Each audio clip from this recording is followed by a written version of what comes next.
ఇక ఆయన ఊరిస్తున్నాడు, ఇక నేను వస్తున్నా బయటకి అని.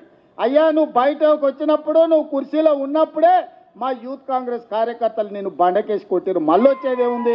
నువ్వు ముఖ్యమంత్రిగా ఉన్నప్పుడు, నీ పార్టీగా అధ్యక్షుడిగా ఉన్నప్పుడే మా యువజన కాంగ్రెస్ పిల్లలు నిన్ను బండకేసి కొట్టి ఓడగొట్టి ఇంట్లో ఊసబెట్టిరు. ఇవాళ కేటీఆర్ గారు ఊర్ల మీద తిరుగుతున్నాడు, కొత్త బిచ్చగాని పొద్దుగుర్తు ఎరగాడని. 10 ఏళ్ళ అధికారంలో ఉన్నాడు, డబుల్ బెడ్రూమ్ ఇల్లు ఇస్తాను ఇయ్యలే, ఇంటికో ఉద్యోగం ఇస్తాను ఇయ్యలే, దళితులకు 3 ఎకరాల భూమి ఇస్తాను ఇయ్యలే, డబుల్ బెడ్రూమ్ ఇల్లు ఇయ్యలే. ఇట్లా చెప్పుకుంటూ పోతే 100 హామీలు ఉన్నాయి. 10 ఏళ్ళు అమలు చేయలేదు. 7 లక్షల కోట్ల రూపాయలు అప్పు తెచ్చాడు.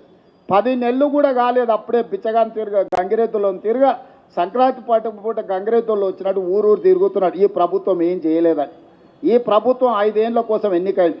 మొదటి సంవత్సరంలోనే 55,000 ప్రభుత్వ ఉద్యోగాలు ఈ ప్రభుత్వం ఇచ్చింది.